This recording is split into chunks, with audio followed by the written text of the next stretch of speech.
The girl couldn't have been more than 14, but her eyes, they carried the weight of someone who had already buried too many people.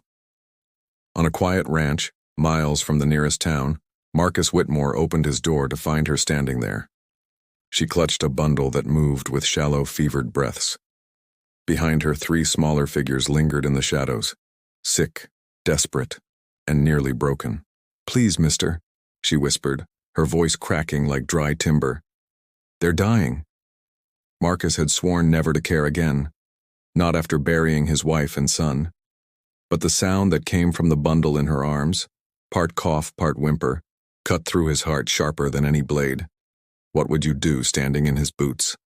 Turn them away, or risk everything to save them? That night, Marcus spoke words he never meant to say.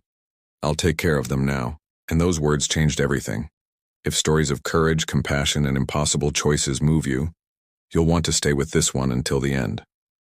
Go ahead, hit that like button. Marcus Whitmore had just banked the fire in his cabin when he heard it, a hesitant knock at the door. Out here, 15 miles from town, knocks didn't come often. Her hair clung to her face, damp with sweat and dust, and in her arms she held a bundle that shifted with shallow breaths. 3 more children hovered behind her, their eyes hollow, their bodies trembling. "Please, mister," she whispered, voice raw and cracking. "They're dying." Marcus felt a familiar ache in his chest. He'd sworn never again, not since the day he buried his wife and son 3 winters back. But the sound that rose from that bundle in her arms, a soft cough weak as a sparrow, pierced through his resolve. The girl's chin quivered, but her gaze held steady. "We've been walking for days. No one will take us." Marcus swallowed hard. These weren't his children. This wasn't his fight. But the words slipped out before he could stop them. "I'll take care of them now." Marcus quickly learned that keeping a promise was harder than speaking one. 4 sick children under his roof turned his quiet cabin into a battlefield. The baby, Mary, burned with fever that clung stubbornly, no matter how many cool cloths Marcus laid across her tiny brow. Tommy, the younger boy, coughed through the nights, his breath rattling like dry leaves. Ben, older, tried to act strong, but Marcus caught his hands trembling when he thought no one was watching. And Sarah, the eldest, never stopped moving, tending, soothing, praying, as if her thin frame alone could shield them all. On the 3rd morning, Marcus found her slumped at the table, dark circles under her eyes. "You don't have to do this," she said softly. He poured boiling water over chamomile leaves his late wife had once grown. "Someone has to." Her gaze searched his face for a lie, but there wasn't one. He wasn't kin, but he was here. And for the first time since burying his family, Marcus felt the wall around his heart crack just a little. Keeping them alive meant fighting fever, exhaustion, and memories he'd tried to bury.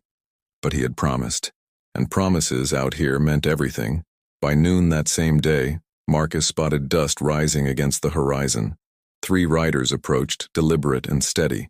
His stomach tightened. Trouble always rode in 3s. He recognized the lead horse first, Sheriff Coleman. Beside him, Deputy Hayes, and behind them, Dr. Morrison, the town's physician. Their faces were grim, and Marcus knew before they spoke that they hadn't come bringing kindness. "Whitmore," the sheriff called, reining up a few yards from the porch. "We heard you took in some sick children." Marcus stood tall in the doorway. "Heard right." Dr. Morrison shifted in his saddle, wiping sweat from his brow. "Scarlet fever. Maybe worse. If it spreads to town, dozens could die. They need to be taken to the quarantine station." Marcus had heard of those places. Few children ever came back.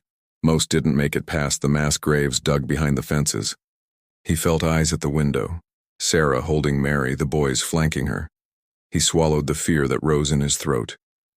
"They're under my roof now," he said firmly. "My responsibility." Coleman's hand rested on his revolver. "This ain't a request, Marcus." The prairie went quiet, the wind still. A standoff was coming. The silence stretched like a rope pulled too tight.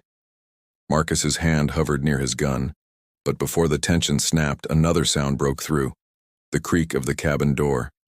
Sarah stepped out onto the porch, Mary cradled against her chest. Tommy and Ben flanked her, pale but unflinching. Her voice, though soft, carried clear across the yard. "We won't hide," she said. "Not while you fight for us." The sheriff blinked, clearly not expecting defiance from a 14-year-old. Sarah held his gaze. "We're not animals to be locked away. We hurt, we hope, we love, same as you." Her words struck harder than any bullet. Marcus saw it in the sheriff's eyes, in the way his hand eased away from the revolver. "You got children, Sheriff?" Sarah asked quietly. Coleman's jaw tightened. "2 daughters." "Then you know," she said simply. "You know what it's like to want them safe." For the first time, doubt flickered across Coleman's weathered face. Even Dr. Morrison shifted, dismounting with his medical bag. "Let me examine them properly," the doctor said. The standoff cracked. Sarah's courage had shifted the ground beneath them all. Dr. Morrison took his time. He checked throats, listened to rattled breaths, and pressed a hand to fevered brows. At last he closed his bag, his expression softer than before. "Malnutrition, exhaustion, nothing contagious," he announced. "These children need food and rest, not quarantine." The sheriff let out a long breath. He looked at Marcus, then at Sarah, still holding Mary with unshakable resolve. "You sure you can handle 4 kids, Whitmore? It's no small burden." Marcus thought of his wife, his son, the years of silence he had carried like chains. "I'm sure," he said. "I promised." The riders turned back toward town, leaving the ranch quiet once more. Sarah's shoulders sagged, tears finally spilling. But this time they weren't born of fear. They were tears of relief.